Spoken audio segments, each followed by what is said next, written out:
Bonjour Tristan Banon, bonjour. On est ravis de vous accueillir sur TV5.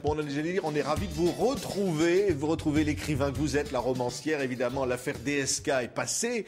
Et aujourd'hui, vous êtes heureuse de vous retrouver presque anonymement, romancière. Je suis surtout très heureuse de me retrouver avec des préoccupations de romancière et ça me manquait et c'est très bon pour le moral et pour mon quotidien de repenser à des mots, à des enchaînements de phrases, à des sorties de livres. Ça fait du bien. De toute cette affaire, on va en parler encore un instant. Est-ce que l'écrivain que vous êtes a changé à cause de tout cela ? Oh, sûrement, je m'interdis sans doute beaucoup moins de choses dans l'écriture. Quand on écrit, on a toujours peur de ce que les gens vont pouvoir en penser.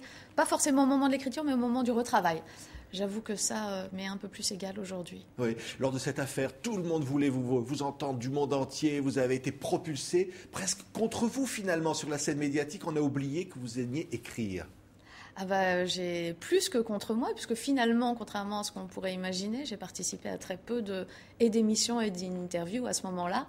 Et donc là, ça fait du bien justement de revenir pour parler de ce que je fais.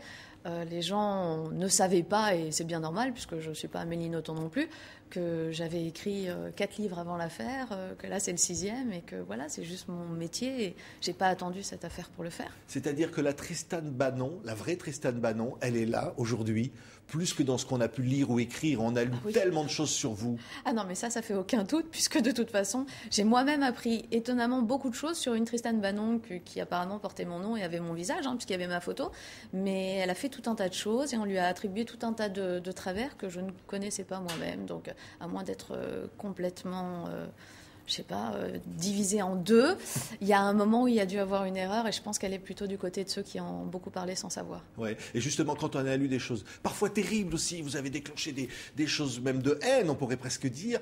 Le fait de se retrouver et d'écrire, c'est une forme de thérapie, de survie. C'est pas une thérapie. Je pense pas que l'écriture soit une thérapie. En revanche, c'est un recentrage. Ça, c'est certain. C'est-à-dire, on revient à des personnages, on se préoccupe de ce qu'on va leur faire, de ce qu'on veut expliquer. Et dans ce qu'on veut expliquer, nécessairement, il y a de soi.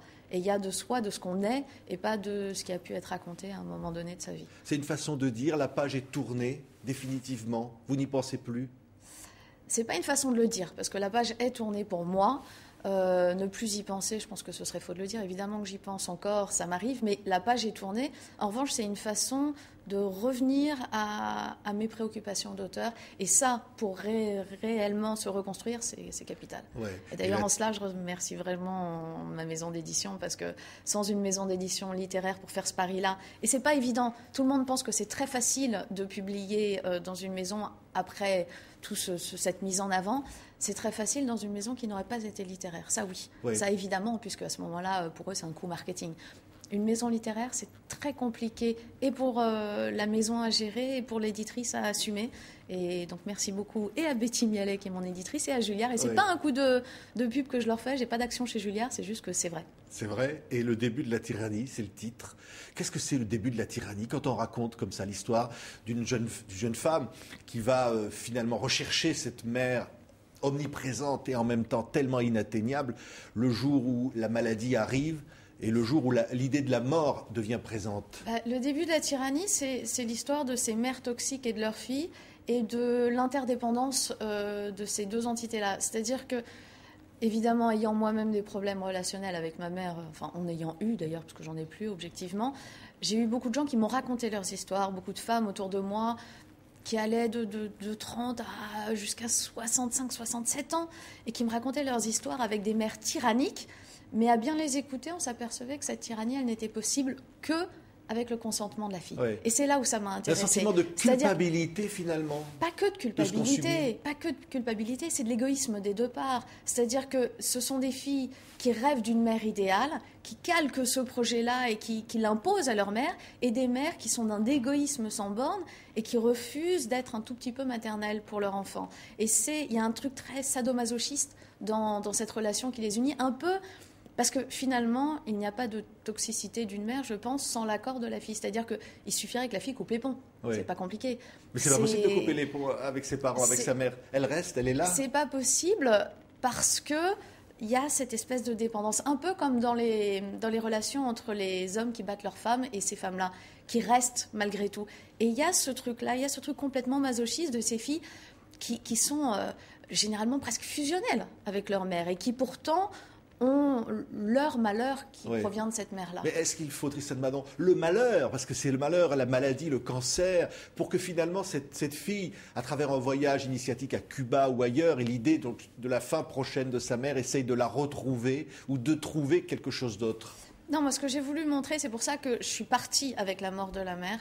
Ce que j'ai voulu montrer, c'est que finalement, il n'y a pas nécessairement besoin de la mort physique, ni de tuer sa mère, pour que ces filles arrivent à être autonomes et arrivent à se détacher de cette nuisance maternelle. C'est-à-dire que le livre commence avec la mort de la mère et on découvre que rien ne s'arrête avec la mort. Puisque quand on a décidé d'avoir cette relation, d'ailleurs on ne le décide pas, je suppose, quand cette relation un peu masochiste s'instaure entre une mère et sa fille, ça va au-delà de l'existence physique de la mère. C'est l'image même de la mère, c'est cette référence permanente à la mère qui existe et qui pourrit la vie de ces filles.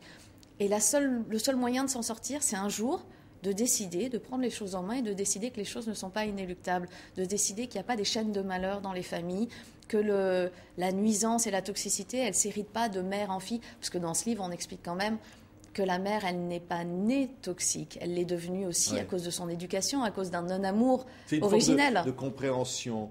Vous, Tristan Banon, vous le disiez à l'instant, vous parlez de thérapie aussi. C'est que les relations avec votre mère, chacun le sait maintenant, elles ont été très difficiles. Trop de monde le savent, parce que je pense que ces choses-là devraient rester dans les familles. Mais vous l'avez déjà écrit d'ailleurs, vous aviez fait un livre. Voilà, je l'ai déjà écrit. Et d'ailleurs, c'est l'occasion de rappeler que si ce livre justement était autofictionnel, j'hésiterais pas à le dire, comme j'ai pas hésité à dire que J'ai oublié de la tuer, il l'était. Il se trouve que celui-ci ne l'est pas.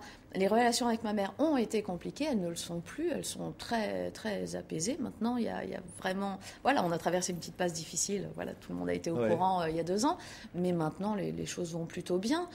Et je pense que les choses vont plutôt bien parce que j'ai arrêté d'essayer de vouloir que ma mère soit la mère dont je rêvais et que ma mère a aussi compris que pourrir sa fille, entre guillemets, n'était pas un objectif de vie. Donc à partir de là, maintenant les choses vont très bien entre nous deux et on peut passer des heures au téléphone. Vous êtes aujourd'hui plus forte des épreuves subies? On est tous plus forts des épreuves subies. Je suis pas une exception, mais en revanche, sans doute que je suis plus apaisée des épreuves subies. Merci Tristan Banon. Le début de la tyrannie, vous l'avez dit, et le souligné, publié chez Julliard. C'est votre nouveau livre. On est tellement heureux de vous retrouver, romancière. Merci beaucoup.